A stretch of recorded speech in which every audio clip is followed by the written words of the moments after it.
here's exactly how to buy an investment property in the US as a foreigner. The first step is to open up an LLC. And an LLC stands for a limited liability company. Aside from having a US entity number and being able to get your EIN and open up a business bank account, there's many benefits of purchasing in an LLC. It protects you legally. It makes it easier for you to purchase properties because you now have a US address to send mail to. And it helps you with tax structuring for your profits and writing off things of your property like depreciation. As a foreign investor, the best way to open up an LLC is to work with a real estate attorney. You can do it online. You don't need to go in person to the attorney's office. And a lot of them will send you paperwork. You fill things out, sign a few things, do digital online signatures, and send it back to them. Within about 2 to 3 weeks, you'll have your LLC opened up, and then you can open up your business bank account. A lot of times I'll get asked, okay, I have an LLC. Do I need to open up anything else? Do I need an LLC and an S Corp? Do I need an LLC and a trust? And the easiest answer is no. You don't need to be super fancy for no reason while you're trying to start your investment journey. If you have 10, 20, 30 properties and then you're trying to extra protect yourself, sure, you can get fancy with your structure. In the beginning, if you have 5, 6, 7 properties, or this is your first or second, there's no need for anything else besides an LLC. If you really want to, you can open up a new LLC per $1 million of properties that you earn. That's the threshold that I typically follow.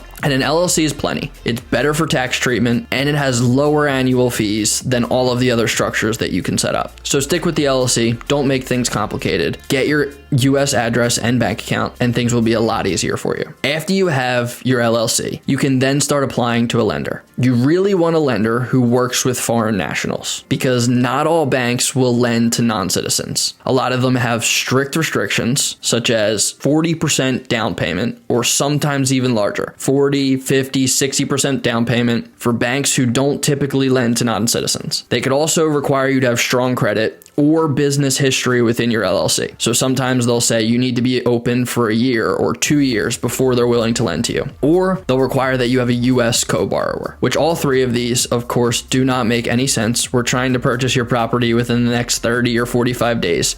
So you need to find a lender who specializes in investing to foreign nationals, also to LLCs, because you're running a business and you want your loan and everything else structured for your best benefit inside of your rental property business. And third is to work with the right accountant. You can set this up after you find your property, but getting the right accountant in your area is super important. You need somebody who's very comfortable with international transactions because you're going to be facing the US tax code and your own home country tax system. So you really need to stay compliant with both tax codes. You personally want to avoid double taxation because you don't want to be paying some stuff through your US LLC and then it transfer back to you and you have to pay taxes there. So only single transactions. You really want somebody who specializes in both. And to be abundantly clear, you want to make sure you maximize your deductions. So the person that you choose also needs to be some sort of tax strategist to make sure that they're utilizing everything you possibly can to take deductions from all of your profits and not have you paying anything additional to the system. So make sure you have somebody who's going to stay compliant, help you avoid double taxation, and best of all, maximize your deductions. So after you have your LLC, your lender, your business bank account, and your accountant, that's when the fun really begins, because that's when you get to start looking for properties. And properties can come in all shapes and sizes. There's single families, there's multifamilies, but the best of all is definitely multifamily properties. Some of the benefits of multifamily properties are that multifamilies are the most efficient way to invest. When you purchase one multifamily property, you go, you purchase it, you make one offer. After it's yours, you now have 4 units. You have 4 2-bedroom units in one purchase. Scaling is extremely efficient when you only go through one purchase and you actually get 4 doors that come away from you making the offer, going through the inspection, going through the appraisal, going through the lender documents. And you've just gone from 0 to 4 doors just like that. And now you have 8 bedrooms. And each of those bedrooms rent out for $2,500. So your income goes from collecting no passive income to collecting passive income from 4 units. And of your 4 units, your 8 bedrooms, you're now collecting $10,000 a month in passive income. The second benefit of a multifamily property is that they tend to be extremely resilient in economic downturns. Of course, when things rise, everything's going great. But if we're going to be sure that we're getting you the best investment property, multifamilies handle downturns very well.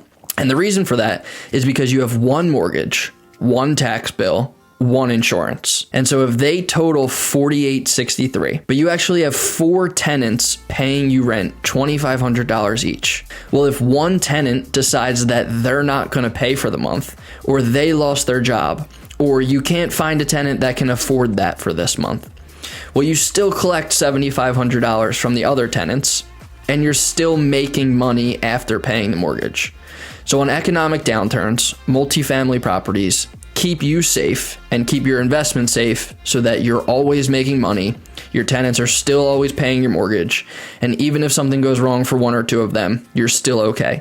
Your risk is divided by the total amount of units within the building. However, when you purchase a single family house, your risk relies on that 1 tenant that's in there. If something happens with them, you then are at a complete loss because nobody else is assisting you. So 2 to 4 unit properties are the best way to go for economic growth and appreciation over time, but also for the economic downturns and making sure that you're safe inside of your investment in the worst case scenario. So now that you know how to set up your LLC, that you need a lender who specializes with foreign nationals and LLCs, and that you need a good accountant, you've now understood that buying a multifamily property is the best way to go. And the last question in your mind should be, why should I do this in the US? And the answer is very simple. When you purchase a multifamily property, not only do you collect the $10,000 monthly income, or whatever the rent is, it's not just that. That's not the only benefit of purchasing a property. The biggest benefit actually comes from the appreciation. And on average, across the country, the appreciation is 5.4% annually. That means if you purchase your $470,000 multifamily property, after about 7 years, it will rise to $890,000.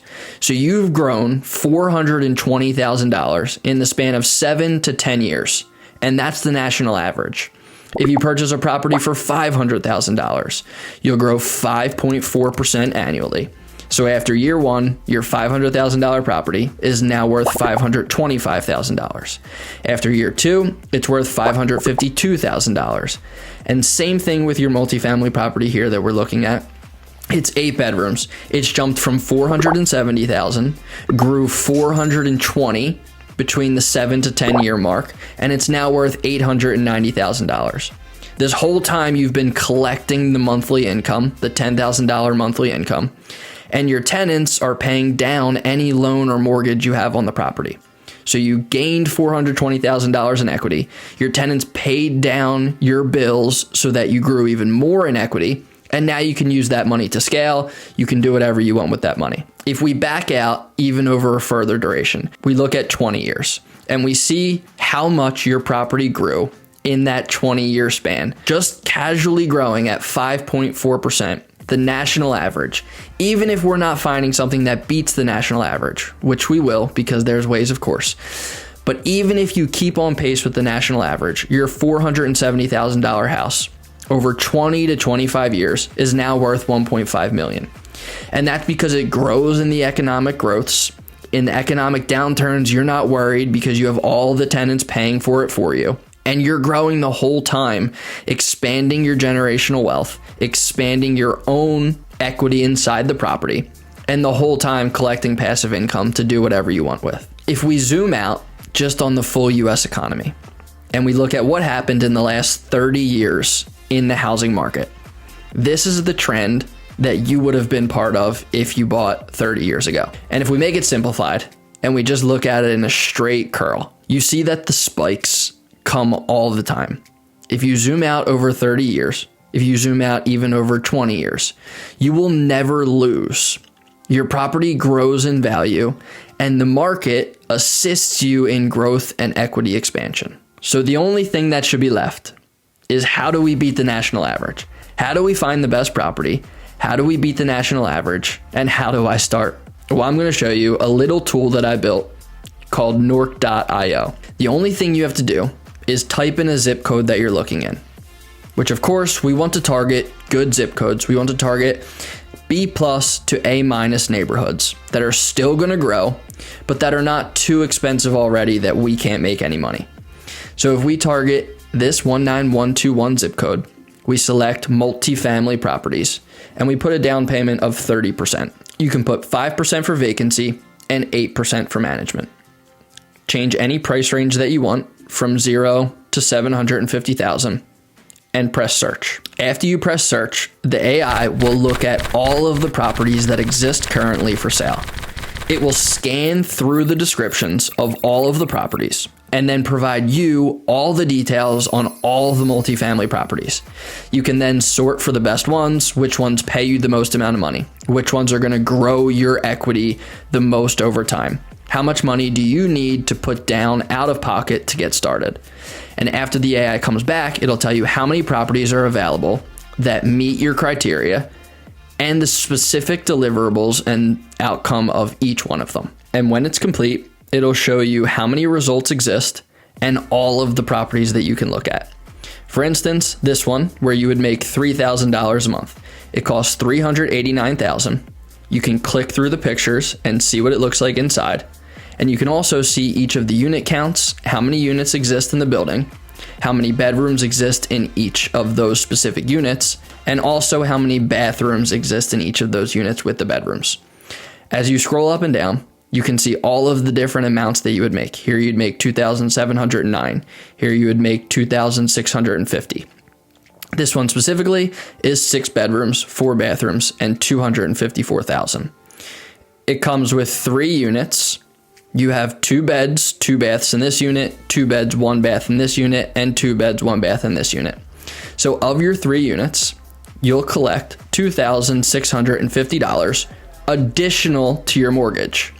The total rent that you'll collect is $46.26. You'll also make $13,765 per year in equity, and your monthly costs are only $19.76, which leaves you with a $26.50 cash flow. For this specific property, you need $84,000 to put down, and we're running these numbers on a 6.3% interest rate. There's also ways to increase your cash flow just by increasing your revenue.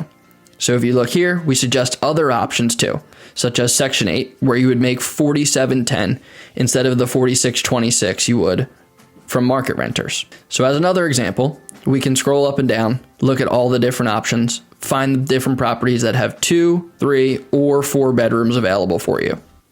For instance, if we look at this one for $550,000 with 6 beds, 4 baths, and 3 units inside. Now you might see a little bit lower cash flow.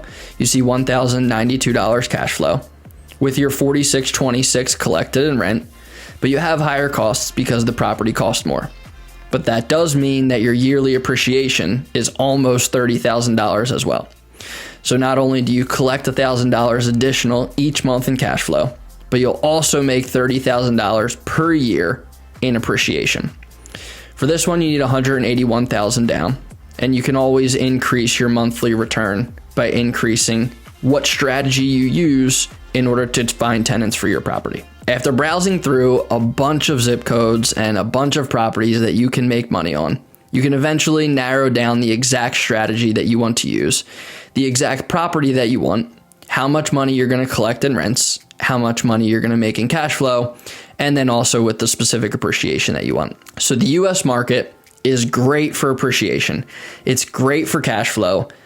And if you know the right people, it's very easy to get started, whether you're a US citizen or somebody who does not live in the US. So if you want my help to help you through this entire process, just comment cash flow below this video, and I'll personally help you one-to-one getting started on your first investment property in the US.